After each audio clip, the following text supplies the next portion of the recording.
지금 듣고 계신 여러분, 한번 상상해 보세요.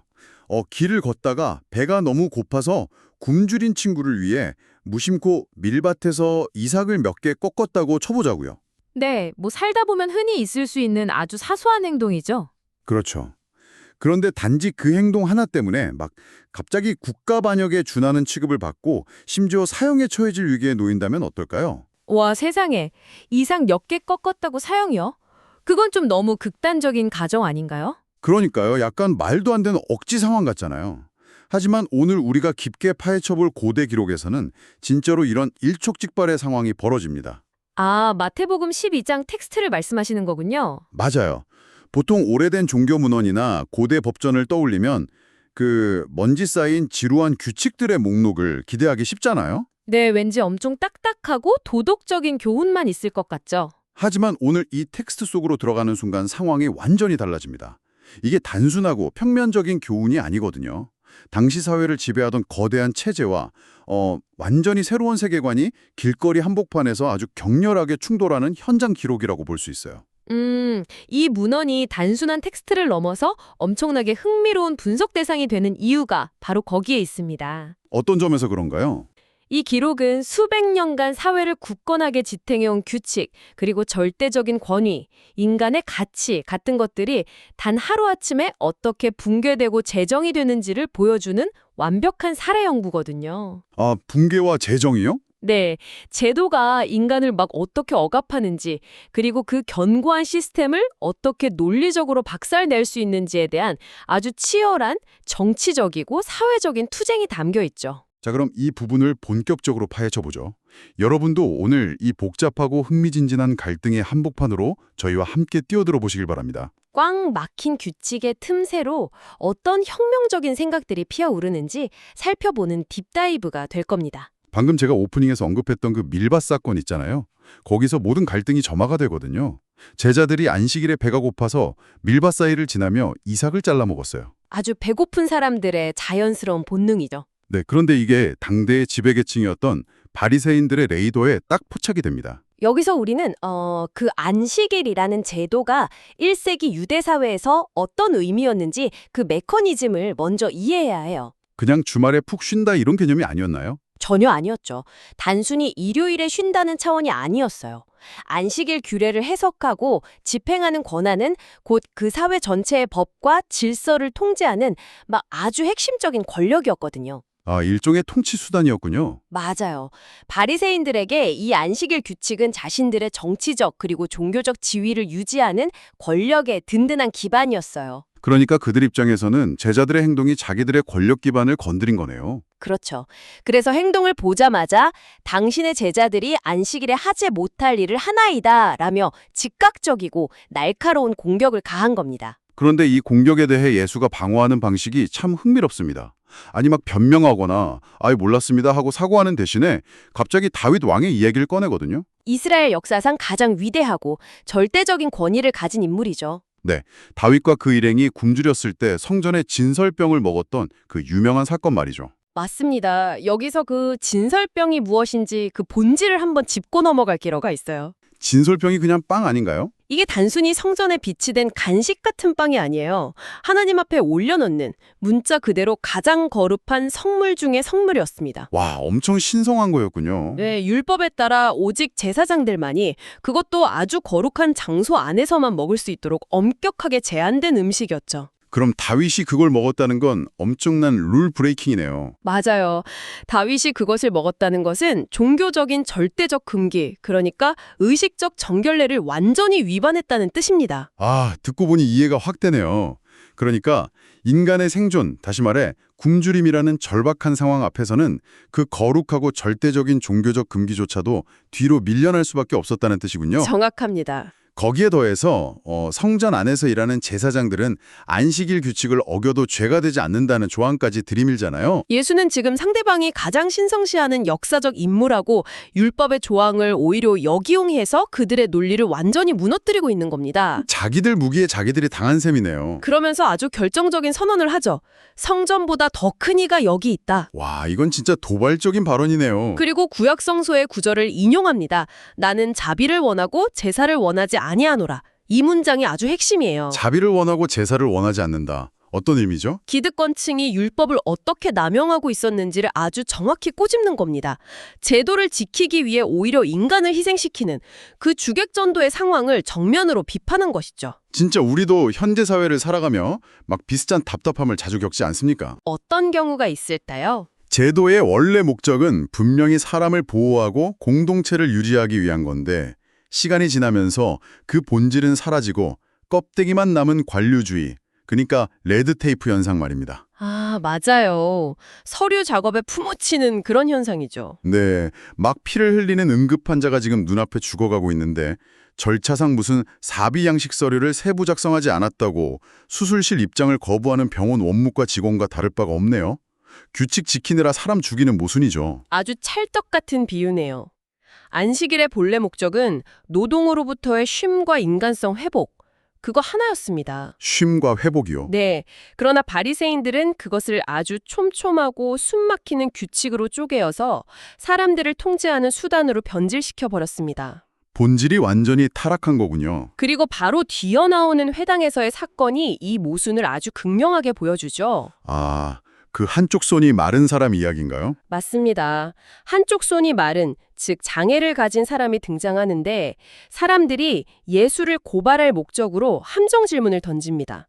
안식일에 병을 고치는 것이 옳습니까? 진짜 얄밉네요. 여기서 예수는 너희 중에 양 한 마리가 안식일에 구덩이에 빠지면 끌어내지 않겠느냐? 사람이 양보다 얼마나 더 귀하냐라고 반문하잖아요. 네, 논리로 완전히 압도해버리죠. 그리고 보란 듯이 그 사람의 손을 고쳐버리거든요. 그런데 저는 여기서 좀 한 가지 강한 의문이 듭니다. 어떤 의문인가요? 아니 사회나 종교 공동체가 유지되려면 어쨌든 질서와 규칙이 필수적이잖아요. 바리새인들의 규칙이 좀 융통성 없긴 했지만 굳이 이렇게 사람들 앞에서 공개적으로 안식일 룰을 깨면서까지 도발할 필요가 있었을까요? 아, 타이밍의 문제요? 네, 막 당장 생명이 위독한 상황도 아니었으니까 그냥 다음 날 고쳐줘도 되잖아요. 아니면 조용히 몰래 뒤로 불러서 고쳐줄 수도 있었고요. 그 지정이 바로 이 사건의 핵심을 찌르는 아주 날카로운 질문입니다. 왜 굳이 그렇게 도발적이었는가? 그러니까요. 일부러 싸움을 거는 것 같기도 하고요. 앞서 말씀드렸듯이 여기서 예수는 단순히 환자 한 명을 치료하는 의료 행위를 한 게 아닙니다. 기득권층이 겹겹이 쌓아 올린 거대한 억압 시스템에 막 폭약의 뇌관을 터트려버린 겁니다. 와, 폭약의 뇌관이요? 네, 예수는 대중 앞에서 선언한 셈이에요. 당신들이 신주단지처럼 모시는 그 어떤 권위나 규칙보다 고통받는 이 한 사람을 회복시키는 것이 우주의 절대적 우선순위다라고요. 아, 그냥 단순한 규칙 위반이 아니네요. 체제 자체에 대한 전면전 선포였군요. 그렇습니다. 바리새인들에게 이 공개적인 기적은 자신들의 권위가 대중 앞에서 완전히 무너져 내리는 끔찍한 순간이었을 겁니다. 자신들의 통제력이 먹히지 않는다는 걸 다 들켜버린 거네요. 사회를 쥐락펴락하던 그들의 힘이 무력화되는 것을 스스로 목격한 것이죠. 아, 그래서 텍스트 14절을 보면 그 바리새인들이 나가서 어떻게 하여 예수를 죽일까 모의하기 시작하는 거군요.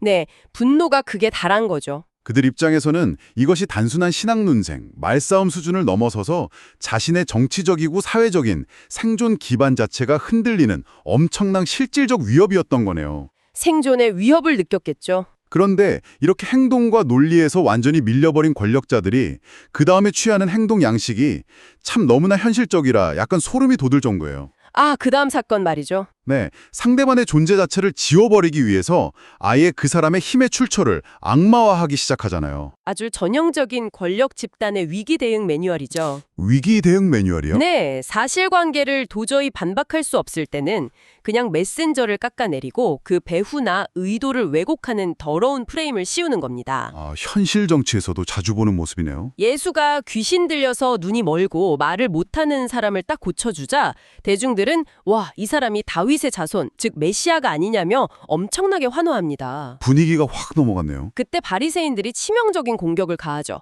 저자가 귀신의 왕 바알세불의 힘을 빌려서 귀신을 쫓아내는 것이다. 진짜 어이가 없네요. 논리가 안 통하니까 색깔론을 탁 들고 나온 격이잖아요. 네, 아주 비겁한 프레임 씌우기죠. 하지만 예수는 이 억지 주장을 엄청 건조하고 치밀한 논리로 박살내버립니다. 만일 사탄이 사탄을 쫓아내면 스스로 분쟁하는 것인데 어떻게 그 나라가 서겠느냐? 이렇게 반박하죠. 논리적으로 완벽한 방어죠. 적군의 왕이 미쳤다고 자기 군대를 공격해서 자기 나라를 망하게 하겠냐는 시사 너무나 상식적인 반박이잖아요. 그리고 덧붙여서 아주 흥미로운 강한 자를 결박하는 비유를 제시하거든요. 네, 사람이 먼저 강한 자를 결박하지 않고서야 어떻게 그 강한 자의 집에 들어가 세간을 강탈하겠느냐라는 대목이죠. 이게 어떤 의미가 있는 거죠? 이것은 단순한 반박을 넘어서서 자신이 과연 누구인지에 대한 근본적인 선언을 하는 겁니다.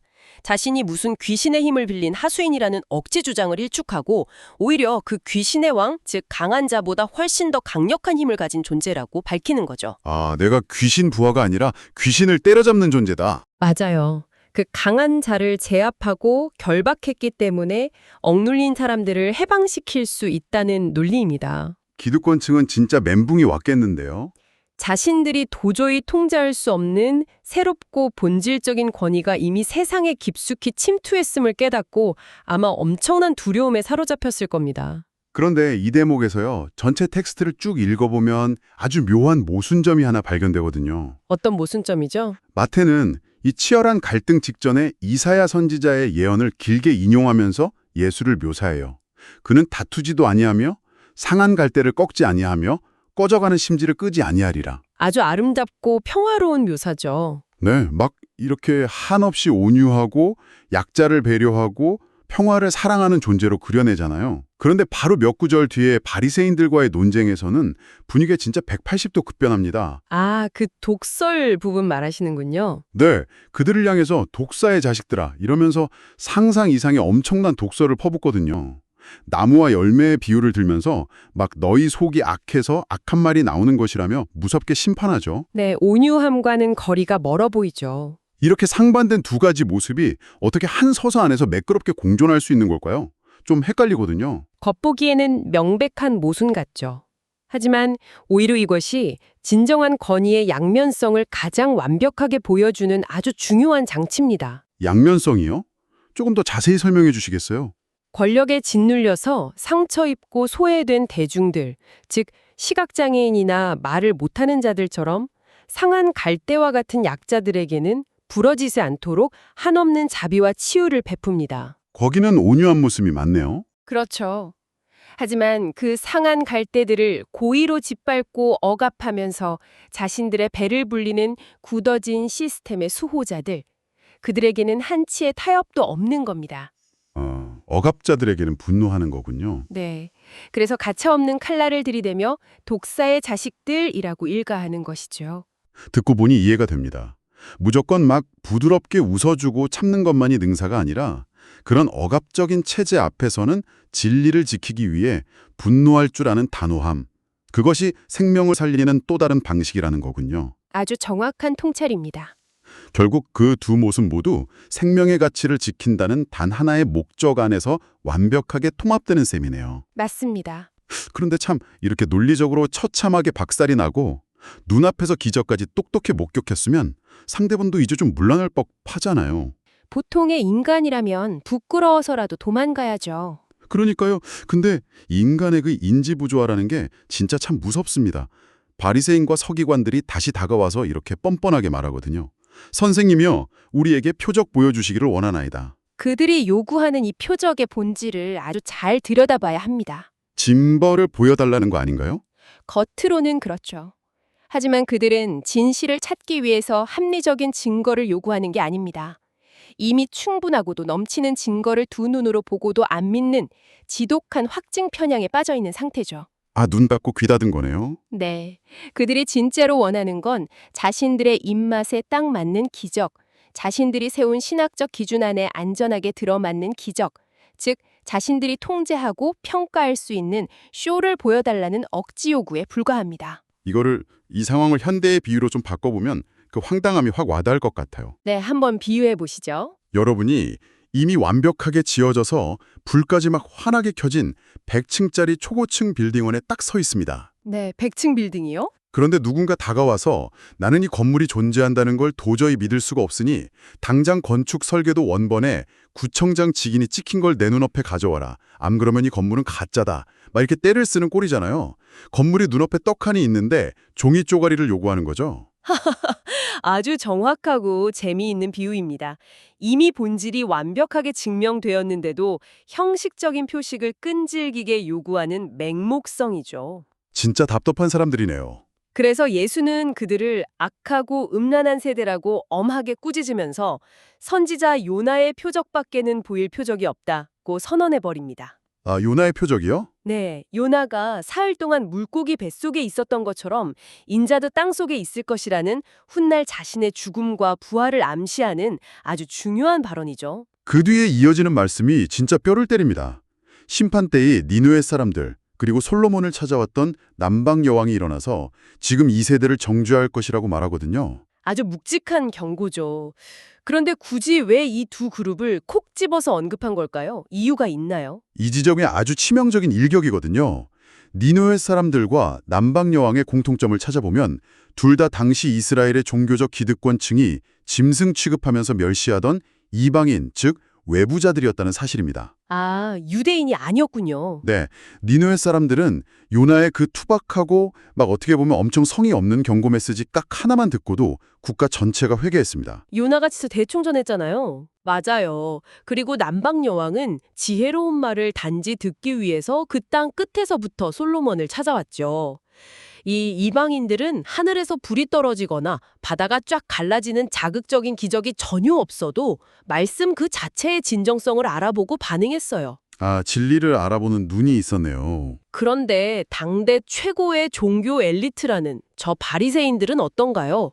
요나나 솔로몬보다 훨씬 더 위대한, 더 큰 존재가 눈앞에서 생명을 살리고 진리를 외치고 있는데도 끊임없이 의심하고 배척하고 증거만 내놓으라고 우기고 있습니다. 진짜 부끄러운 줄 알아야겠네요. 기득권의 영적 맹목성과 오만함을 이것보다 더 날카롭게 해체할 수는 없을 겁니다. 진짜 듣고 보니까 진리라는 건 어떤 뭐 엄청나고 자극적인 시각적 효과에 있는 게 아니라 그것을 받아들일 준비가 된 마음의 태도에 달려있다는 생각이 강하게 드네요. 훌륭한 통찰입니다. 그리고 이 치열한 논쟁의 끝에 전체 이야기 중에서 가장 섬뜩하면서도 철학적인 비유가 하나 탁 등장합니다.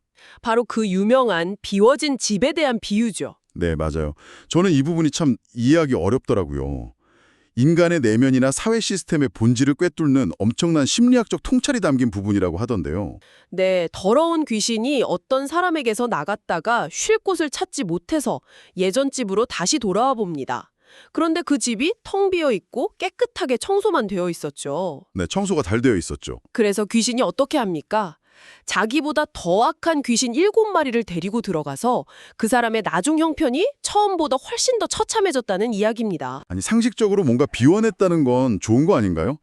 나쁜 것을 쫓아내고 막 깨끗하게 청소까지 했는데 왜 결과가 7배나 더 끔찍해지는 건지 직관적으로 잘 이해가 안 가거든요. 비워내는 것 자체는 좋죠. 그러니까 단순히 나쁜 것을 제거하는 것만으로는 충분하지 않다는 뜻인가요? 그 이유를 정확히 알려면 기득권층이 세운 그 율법의 구조를 보아야 합니다. 아, 바리새인들의 율법이요? 네, 그들의 규칙은 철저하게 소극적인 금지에 딱 맞춰져 있어요.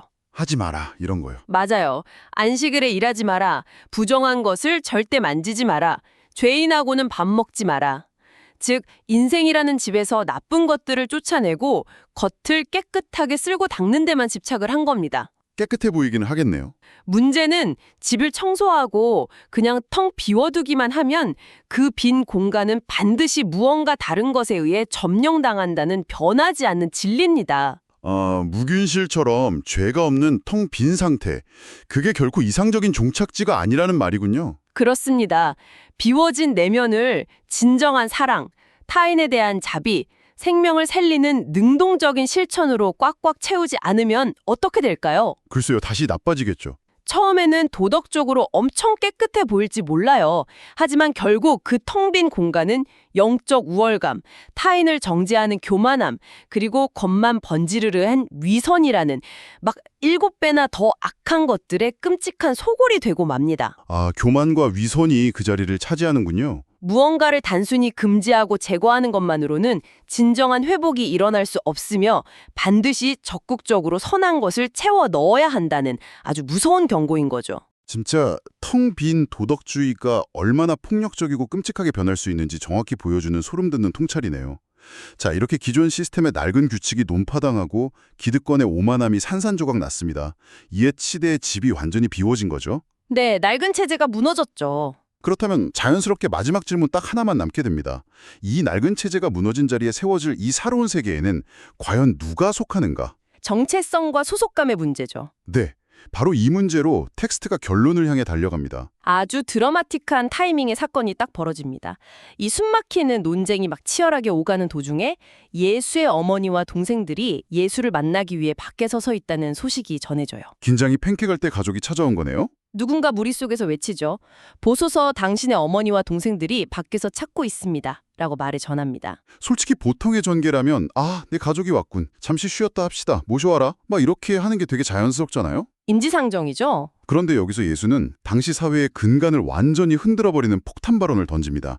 자기 제자들을 딱 가리키면서 누가 내 어머니이며 내 동생들이냐? 라고 반문하는 겁니다. 네, 깜짝 놀랄 발언이죠. 그리고 이렇게 선언하죠. 누구든지 하늘에 계신 내 아버지의 뜻대로 하는 자가 내 형제요, 자매요, 어머니이니라. 여러분도 한번 상상이 가십니까? 피를 나는 가족을 밖에 세워두고 생판 남인 사람들을 향해서 진짜 내 가족이라고 부르는 이 파격적인 장면 말입니다. 이 발언이 당시 사회에 던진 엄청난 충격파를 우리가 온전히 이해하려면 1세기 지중해안 사회의 구조적 메커니즘을 알아야 해요. 가족이 지금이랑 달랐나요? 완전히 달랐죠. 지금처럼 국가가 국민의 안전을 책임지는 경찰이나 사회복지제도가 전혀 아예 없던 시대였습니다. 혼자서는 살기 힘들었겠네요. 그런 고대 사회에서 혈연, 즉 가족이라는 건 개인의 생존을 보장하는 유일한 보험이자 은행이었고 아주 강력한 법적인 보호막이었습니다. 내가 어떤 핏줄을 타고났고 어느 집안에 속해 있는지가 내 신분과 명예의 전부였던 시대죠. 그렇다면 피를 나는 가족의 우선순위를 이렇게 대놓고 부정한다는 건 단순히 막 부모님께 불효한다는 그런 차원의 문제가 아니네요. 사회적 보호망을 스스로 걷어차고 나오는 일종의 사회적 자살행위 가까운 엄청난 파격이군요. 정확하게 짚으셨습니다. 바리새인들이 그토록 교만할 수 있었던 이유 중 하나도 자기들이 잘나서가 아니라 자신들이 아브라함의 혈통이라는 태생적 기득권 덕분이었거든요. 핏줄이 권력이었으니까요. 그런데 예수는 생물학적 핏줄, 출신 성분, 사회적 지위라는 그 오래되고 견고한 장벽을 그 자리에서 완전히 박살내버립니다. 새로운 기준을 세운 거군요. 네, 새로운 세계 공동체는 누가 더 우월한 핏줄을 가졌느냐가 아닙니다. 누가 긍휼과 자비라는 아버지의 뜻을 능동적으로 행하는가, 즉 행동과 삶의 방향성에 의해서만 결정된다고 선언한 것입니다. 와, 정말 숨가쁘게 달려온 깊은 여정이었습니다. 그냥 한 장의 오래된 텍스트 안에 이렇게 밀도 높고 파괴적인 혁명의 과정에 담겨있을 줄은 정말 몰랐네요. 고대 텍스트가 주는 묘미죠. 안식일 밀밭에서 촉발된 규칙과 생명의 충돌을 보았고요. 제도를 위해 인간을 희생시키는 권력을 철저히 해체하는 진정한 권위의 양면성을 확인했습니다. 네, 상한갈대와 독사의 자식들 비유였죠. 또 진실 앞에서도 억지 증거를 내놓으라며 우기는 인간의 인지부조화, 그리고 종교적 껍데기만 남은 그 빈짐의 끔찍한 위험성까지 짚어봤습니다. 마침내 혈연을 넘어 행동하고 실천하는 자들로 이루어진 새로운 공동체의 탄생까지 쫙 지켜보았네요. 한편의 거대한 서사시를 본 것 같네요. 이 모든 치열한 논쟁과 상징들이 오늘 지금 이 이야기를 듣고 계신 여러분에게는 과연 어떤 의미로 다가옵니까? 우리 삶에도 본질은 잃어버린 채 그냥 관성적으로 맹목적으로 따르고 있는 안식일의 규칙은 혹시 없는지 묻게 됩니다. 생각해 볼 만한 지점이죠. 혹시 우리도 이미 주어진 진실을 모른 척 외면한 채 내가 원하는 방식의 자극적인 표적만 나타나기를 고집하며 삶의 변화를 미루고 있진 않나요? 그런 의미에서 오늘 우리가 다룬 이 깊은 이야기 속에서 여러분이 일상으로 돌아가 조용히 곱씹어 볼 만한 화두를 하나 던지고 싶습니다. 어떤 화두인가요? 바로 그 비워진 집에 대한 은유입니다. 우리는 스스로 발전하기 위해서 종종 내면의 나쁜 습관을 막 끊어내거나 불합리한 관계를 정리하면서 마음의 방을 비우는 데 집중하잖아요. 그렇죠. 나쁜 걸 버리는 듯 신경 쓰죠. 마치 먼지를 털어내고 방을 깨끗하게 쓸고 닦는 것처럼요. 하지만 고대 텍스트는 시대를 뛰어넘어서 아주 날카롭게 여러분에게 묻고 있습니다. 여러분이 그렇게 애써 비워낸 그 공간, 나쁜 것들을 쫓아내고 깨끗해진 그 마음에 지금 대체 무엇을 채우고 있습니까? 무엇을 채우고 있는가? 그 자리를 선한 가치, 타인에 대한 사랑, 의미 있는 실천들로 주도적이고 능동적으로 채워 넣고 있나요? 만약 그저 청소만 하고 텅 비워두기만 한다면 우리가 알지 못하는 사이에 허무주의나 더 지독한 교만 같은 7배나 더 위험하고 악한 것들이 그 자리를 차지해버릴지도 모릅니다. 아주 섬뜩한 경고네요. 오늘 여러분의 마음속 그 빈 집에는 과연 누가 살고 있습니까? 그 마지막 질문이 남기는 여운이 정말 무겁고도 또 엄청 깊습니다. 마음을 비우는 것에서 끝나는 것이 아니라 능동적으로 무엇으로 채울 것인가의 문제. 결국 이것이야말로 우리의 삶을 이끌어가는 진짜 동력일 게니까요. 오늘 우리의 이 치열했던 분석이 여러분의 일상에 작은 통찰의 불씨를 딱 던져주었기를 바랍니다. 오늘 저희가 준비한 딥다이브는 여기까지입니다. 끝까지 함께 이 깊은 이야기의 바닥까지 동행해 주셔서 감사합니다. 다음에도 흥미로운 지식의 파편들을 가득 모아서 다시 찾아오겠습니다.